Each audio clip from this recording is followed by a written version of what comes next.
not to love about Paris? You know, you have things to discover every day, theaters, hundreds of exhibitions, beautiful streets, hidden corners. It's like a big, beautiful city of everything. For me, it's the center of the world. I don't know if I'm allowed to say this, but I really love Paris. The Tour Eiffel, the bridges, the Seine, the rooftops of Paris, all what makes Paris what Paris is. I prefer to live in this Paris and not to really document it, because I think we're not giving justice to Paris when we make photos of it. It's just not about an image, it's about an ambiance, it's about loud streets or sunny streets. I don't like to get distracted anymore and shoot this. I just want to seize the moment and be in my Paris.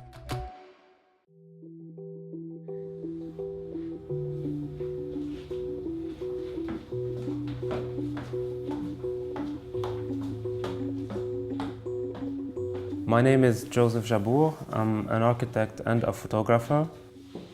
I moved to Paris from Lebanon 12 years ago to study architecture, and I deeply fell in love with Paris and the city. It was very grand and mind-blowing, so I did a lot of street photography since day one. I bought my small camera, and being surrounded by all the ornamental stuff and buildings and architecture made me have an eye leaning for simple details, for beauty, simplicity and minimalistic stuff. When I first started to study architecture, I took a big interest in works of minimalist and contemporary architects. So I started taking photos reflecting such geometrical and bathed in light and minimalistic ambiances. Ambiances, it's ugly. Yeah. Let me Google translate it maybe. Then I quickly tried to add some human factor to these photos and to make human and architecture interact. So it's neither about architecture photography nor about portraits. It's the two combining and interacting together to lead to a perfect composition. I would like to consider my work as progressive. It's not just like a fixed, non-moving style, you know. Now I'm feeling it's all about desaturation and shades of dark blue and gray and lots of shadows, but I know it's gonna be evolving. It's not minimalist anymore.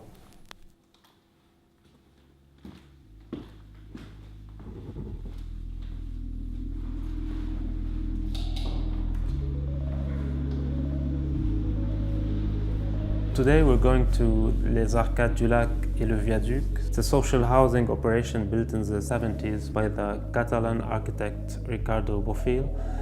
I decided to go there because I know it's gonna be surprising and we're gonna discover lots of interesting details and perspectives and lines, because this architect is always dramatic. I'm very excited about this place. As a kid I would love to live in here because it's just dreamy, isn't it? It was built in a postmodern era where things were a bit harsh and architects built plain blocks and the apartment was just a little box. So people were pretty miserable about this.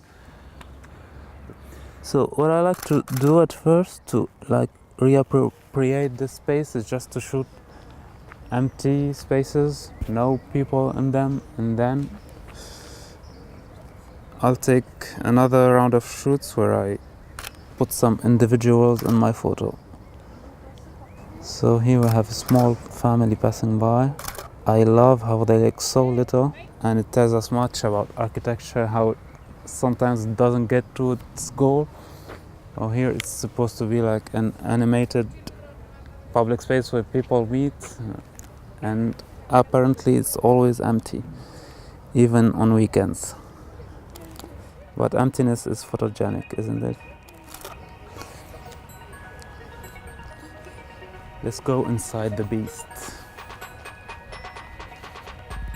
I love when I arrive to a location, I have like a little adrenaline rush, you know? Is it gonna be good? Is it gonna like have surprises and stuff?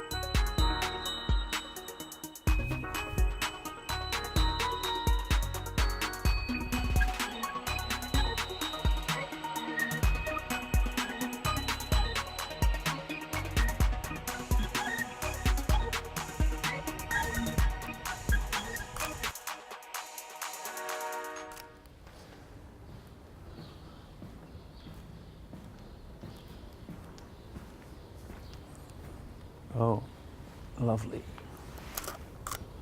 I'm just trying to avoid all the trees. If I have some trees in the sky, so I can maybe just Photoshop them. It's a cruel act.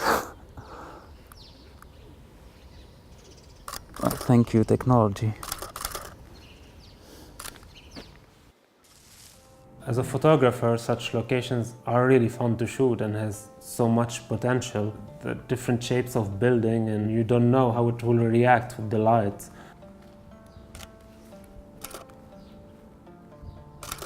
Here comes the cat. Hey, kitty, kitty. In my photos, I don't have many subjects or many layers. It's always about 2, 3 things, elements interacting together. And I choose to put them all in focus because I care about them all. I always considered photography as an escape for me. So I would like my images to reflect this notion of things. So it's never day-to-day photos or everyday sceneries. And it's a very conscious choice because I want my photography to take me someplace, somewhere we cannot get to in real life. Yeah, I've been afraid of taking risks professionally all my life. And this photography thing happened like out of a hazard for me. It wasn't really planned and I never really thought of it. 4 years ago, I took a risk that really isn't one. It's just I started showing my work, and for me it was a very big deal.